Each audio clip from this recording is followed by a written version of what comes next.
Let us make our lives an eternal Easter. The greatest proof that Jesus is risen is the personal experience that all of us can have with the risen Lord.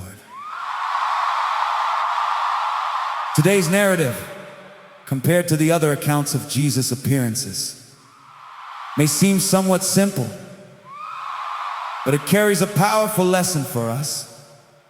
Jesus chooses people with a troubled past to bring good news. Let us listen carefully. It happened like this.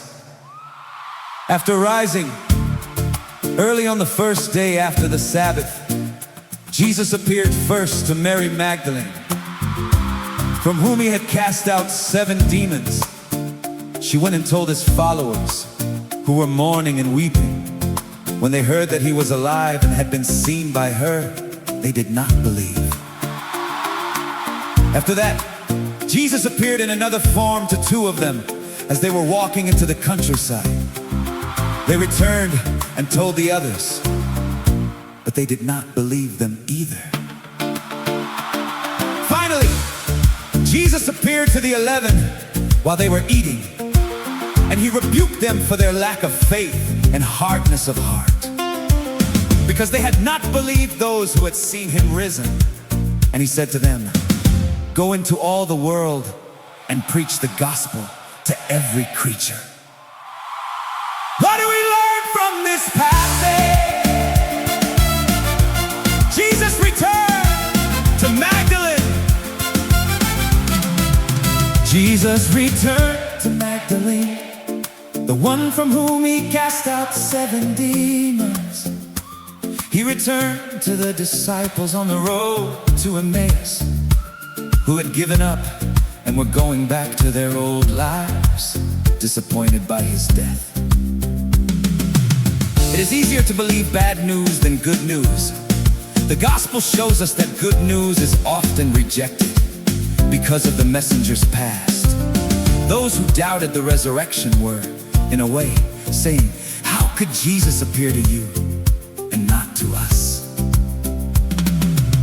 The same happens today when we hear testimonies of people whose lives are completely transformed after encountering the risen Jesus.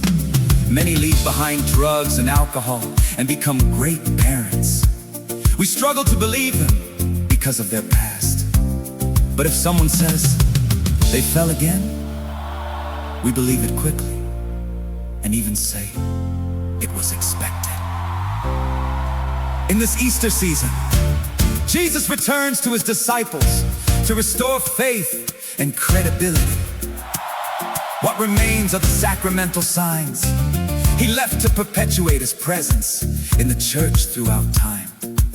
That is why he broke bread in his appearances, not as a mere reminder, but as a living and embodied memory of Christ, in which we all share, as a true memorial of his passion, death, and resurrection. The disciples lived with Jesus for 3 years, but after the resurrection, he became one with the Holy Spirit, who remains with us and sustains the church until the end of time. Finally, Jesus rebuked them for their lack of faith and hardness of heart. Believing in the resurrection is not just an intellectual matter. It is a continuous action in our lives. If Jesus had not risen, where would the disciples have found the strength to carry on? All their strength came from encountering the risen Jesus, who reaffirmed in them the faith and the fulfillment of the Old Testament prophecies.